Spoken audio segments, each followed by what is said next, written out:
महीने में से 7 महीने शिक्षक गैर शैक्षणिक कार्य कर रहे हैं। शौचालय की भी गणना होती है, वो भी उसमें भी हमको लगा दिया जाता है। आप कह देंगे कि शिक्षक नहीं पढ़ाते, शिक्षकों पे जो दबाव है आप उसको तो कम कीजिए।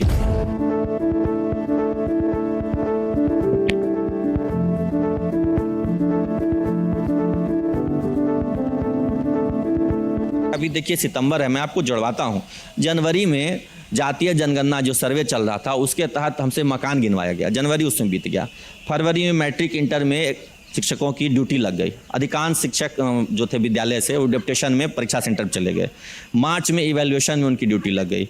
यहाँ देखिए कि टेबुलेशन के लिए कंप्यूटर ऑपरेटर की जरूरत पड़ती है तो शिक्षक हैं, वहाँ पे एक पियून क्लर्क की भी जरूरत पड़ती है तो शिक्षक है, उन्हीं का ड्यूटी लग जाता है। तो फरवरी और मार्च एग्जामिनेशन और टेबुलेशन चला गया। अप्रैल में फिर से जनगणना शुरू हो गया, आधा जनगणना हुआ फिर रुक गया। फिर मई जून में गर्मी छुट्टी हो गया, फिर गर्मी छुट्टी के बाद स्कूल खुला, फिर जनगणना में लगे। और जनगणना जैसे ही खत्म हुआ, होम टू होम बीएलओ के द्वारा सर्वे कराया जा रहा है। अब हर विद्यालय से एक शिक्षक बीएलओ हैं जो बूथ लेवल ऑफिसर होते हैं। तो आप देखेंगे पूरे 9 महीने में से अभी मतलब 8 महीना ही हुआ है, 9वां शुरू हो रहा है, तो 8 महीने में से 7 महीने शिक्षक गैर शैक्षणिक कार्य कर रहे हैं। अब बच्चे जो 3 महीने हैं, 4 महीने उसमें आप छुट्टी कटौती करके ये चाह रहे हैं कि शिक्षक सिलेबस को पूरा कर दें या बच्चों का बहुत विकास कर दें, शिक्षा में बहुत गुणोत्तर सुधार हो जाए, तो ये बेईमानी है ना। आप गैर शैक्षणिक कार्य हमसे करवाते हैं और हम लोगों ने बार बार यहाँ तक कि हाई कोर्ट में याचिकाएं हमने दायर की कि जो एमडीएम बनता है इससे हमको मुक्त कर दीजिए, किसी एनजीओ को दे दीजिए।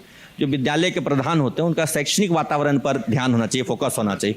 उनका उस पर नहीं है फोकस, वहाँ उनका फोकस है कि जो खाना बन रहा है अगर उसमें गलती से कोई कीड़ा गिर जाए, छिपकली गिर जाए तो एफआईआर हो जाता है हेडमास्टर पे, क्योंकि बच्चे खाएंगे वो तो बीमार पड़ जाएंगे। जिम्मेदारी है जो प्रधानाध्यापक है, तो प्रधानाध्यापक अपने क्लासरूम में रहेंगे कि वो जो खाना बर्तन का है उसको पे ध्यान देंगे, क्योंकि भाई वहाँ तो एफआईआर की बात है। चलिए नहीं पढ़ाएंगे तो एफआईआर नहीं होता है, नहीं पढ़ाने के लिए किसी पे एफआईआर नहीं होता है, लेकिन अगर एक दिन खाने में कुछ गिर गया तो उसके लिए एफआईआर होता है, नौकरी तक चली जाती है।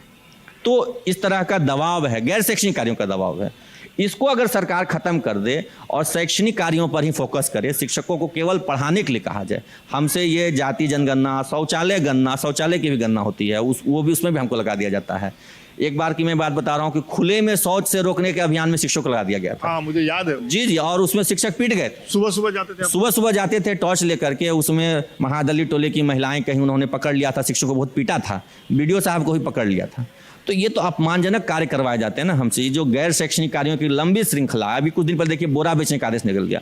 ये एमडीएम में जो चावल का बोरा आता है उसको 20 रुपए के दर से बेचिए। अब बताइए 2-4 बोरा अगर साल में कोई बच्चा उसको दरी बिछा बना के बैठता है, कहीं उसको किसी अन्य कार्य में उसको बेचने का आदेश मिल रहा है कि बोरा शिक्षक कहाँ जाके बेचे। बिहार सरकार की रिपोर्ट कहती है कि 400 बच्चों पर एक विज्ञान के शिक्षक हैं, 350 बच्चों पर एक सामाजिक विज्ञान के शिक्षक हैं और 600 बच्चों पर एक इंग्लिश के शिक्षक हैं।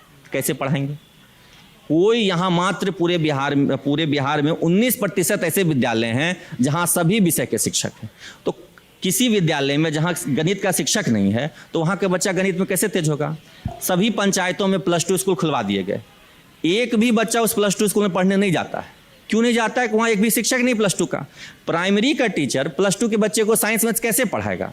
तब फिर आप एंड में कहेंगे कि बच्चा पढ़ता नहीं है, बच्चे स्कूल नहीं आते हैं। तो कैसे आएंगे जब जो रिसोर्सेज चाहिए वो आप नहीं देंगे, जितने शिक्षक होने चाहिए वो आप नहीं देंगे। क्लासरूम्स नहीं है यहाँ पे, उसको +2 बना दिया गया। शौचालय नहीं है। ये पटना शहर की मैं बात बता रहा हूँ, बगल में बांकीपुर गर्ल्स स्कूल है, कल जाकर के देख लीजिए। यहाँ पे आपका किदवईपुरी मोड़ के पास अदालतगंज मध्य विद्यालय, वहाँ जाके देखिए, एक परिसर में 4 विद्यालय चलता है और शौचालय है 2। वर्क लोड है उस पर, मतलब 800 बच्चों का है लोड 2 शौचालयों पर। क्या मतलब बच्चियां कहाँ जाती हों शौचालय के लिए? और आप कह देंगे कि शिक्षक नहीं पढ़ाते, शिक्षकों पे जो दबाव है आप उसको तो कम कीजिए।